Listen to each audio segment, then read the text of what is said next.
Sveiki atvykę į Eco Innovate AI Plus mokymų kursą. Šis kursas sujungs 3 dalykus – tvarumą, skaitmeninimą ir jūsų profesiją. Ir jūs mokysitės ne vieni. Jūs lydės edukaciniai robotai, mūsų dirbtinio intelekto mokymosi asistentai. Jie personalizuos jūsų kelionę, simuliuos realaus pasaulio iššūkius ir padės palaikyti motyvaciją. Jeigu norite neatsilikti nuo kintančios rinkos, neatsidurti šešėlėje ir mokytis kurti rinkai vertingas idėjas, esate tinkamoje vietoje. Ši transformacija nėra tik apie planetos gelbėjimą. Tai taip pat susijęs su efektyvumu, kaštų mažinimu ir naujų verslo galimybių atradimu. Bet pirmiausia, kodėl kalbame apie transformaciją? Todėl, kad mūsų pasaulis keičiasi. Ir labai greitai. Pastarieji 9 metai buvo karščiausi per visą žmonijos istoriją. Nuo pramonės revoliucijos šiltnamio efektą sukeliančių dujų kiekis išaugo 50%, daugiausiai dėl iškastinio kuro deginimo. Rezultatai akivaizdus. Ekstremalūs orų reiškiniai tampa vis dažnesni ir vis labiau griaunantis. Jie paveikia tiek gamtą, tiek ekonomiką. Bet kodėl klimato kaita sparčiai greitėja? Pirmoji priežastis – gyventojų skaičiaus augimas nuo 2,6 milijardų 1950 metais iki 8 milijardų šiandien. Antroji – dar greičiau augantis vartojimas. Kodėl taip vyksta? Rinkodara skatina mus per daug vartoti, kuria begalinius troškimų ciklus per statuso simbolius, emocinius patrauklumus ir planuotą senėjimą, galiausiai susiedama pirkimus su laime ir sėkme. Šiandien šį efektą dar labiau stiprina skaitmeninė reklama, tikslinės žinutės ir influenceriai. Jie naudoja duomenis ir psichologiją tam, kad skatintų mus norėti ir pirkti daugiau.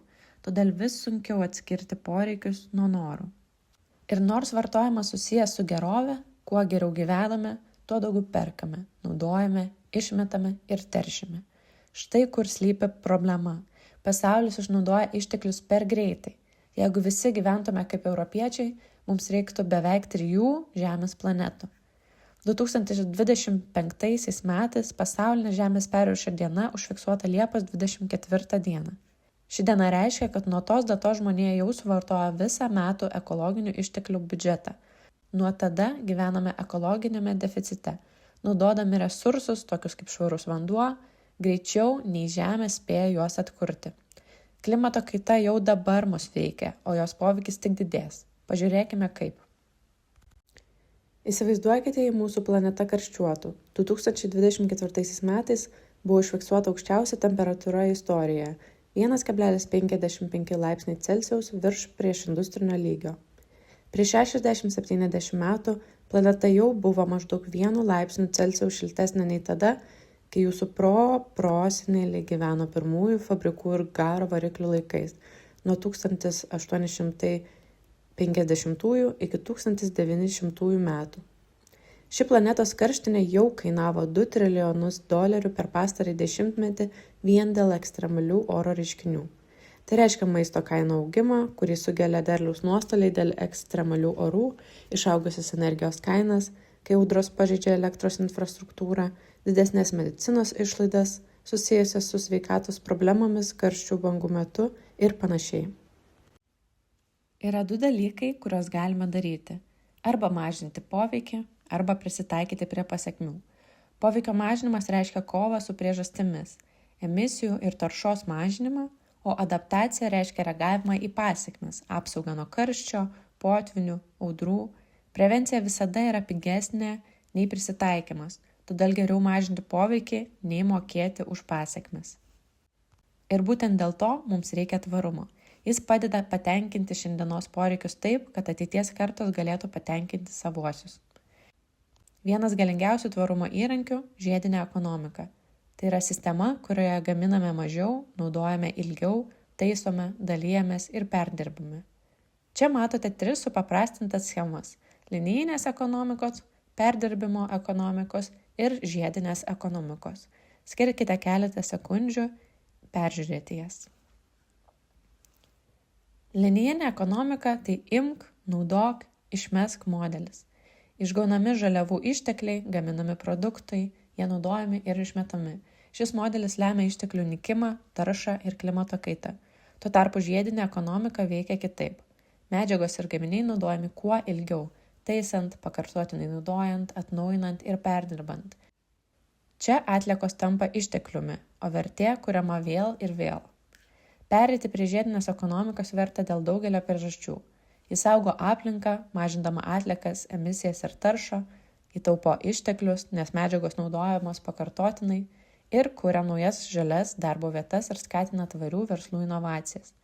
Dėl visų šių priežasčių žiedinė ir žalioji ekonomika sparčiai auga. Tai lemia didėjantį įgūdžių trūkumą tvarumo, skaitmenizacijos ir paslaugų verslo modelių srityse. Problema ta, kad profesinis mokymas vis dar daugiausia orientuojasi į produktų gamybą, o ne produktų kaip paslaugų modelius, kurie būtini atliekų mažinimui ir efektyviam išteklių naudojimui. Bet kas yra produktas kaip paslauga? Tai perėjimas nuo produktų pardavimo prie sprendimų siūlymo. Tai perėjimas nuo kiekybės prie kokybės, teikiant paslaugą, o ne tik parduodant gaminį. Kitaip tariant, produktas kaip paslauga reiškia, kad klientai nebūtinai turi nuosavybės teisę valdyti produktą. Jie moka už prieigą prie vertės, kurią jis suteikia per nuomą, prenumeratą, mokėjimą už naudojamą laiką ar rezultatais paremtas sutartis. Tai pagrindinis žiedinės ekonomikos modelis, skatinantis tvarumą, efektyvumą ir patogumą vartotojui. Yra 3 pagrindiniai modeliai. Į produktą orientuotas, aptarnavimas po pardavimo, remontas, mokymai, priežiūra. Į klientą orientuotas, nuoma, dalijimasis, prenumeratos tokios kaip Uber, Netflix ar dviračių dalijimasis. Ir į rezultatą orientuotas, mokama už veikimą, pavyzdžiui, apšvietimą kaip paslaugą, kur mokama už šviesą, o ne už lemputes. Ir šiame kurse jūs sužinosite daug daugiau. Giliau panersite į tai, kas tiksliai yra produktų supaslauginimas, kaip tai susijęs su jūsų profesija, kokius produktus galima paversti paslaugomis arba kaip padaryti esamas paslaugas tvaresnės. Dirbtinio intelekto įrankiai taip pat bus mokymų dalis, kurie padės mokytis greičiau ir efektyviau, suteikdami personalizuotą patirtį ir palaikydami motyvaciją. Mes naudosime edukacinius robotus, dirbtiniu intelektu pagrįstus, edukacinius pokalbių robotus, teikiančius personalizuotą, interaktyvią mokymosi patirtį. Jie simuliuoja realaus pasaulio iššūkius, lavina problemų sprendimo įgūdžius ir suteikia momentinį grįžtamąjį ryšį bei savarankiško mokymosi galimybės. Jie ves jūs per užduotis, užduos klausimus ir padės susieti globalias idėjas su jūsų profesinė realybė. Tad sėkminga žiedinės ekonomikos integracija priklauso ne tik nuo politikos ar technologijų, bet ir nuo švietimo sistemų, ypač profesinio mokymo, bei gebėjimą mokyti žmonės mąstyti, dirbti ir bendradarbiauti kitaip. Perėjimas prie žalios, skaitmeninės, paslaugomis grįstos ekonomikos vyksta jau dabar. Sujungę tvarumą, sisteminį mąstymą ir skaitmeninius įgūdžius, būsite pasirengę klestėti šiame ateities pasaulyje. Todėl šis projektas ir buvo sukurtas, kad padėtų jums ne tik neatsilikti, bet ir būti priekyje.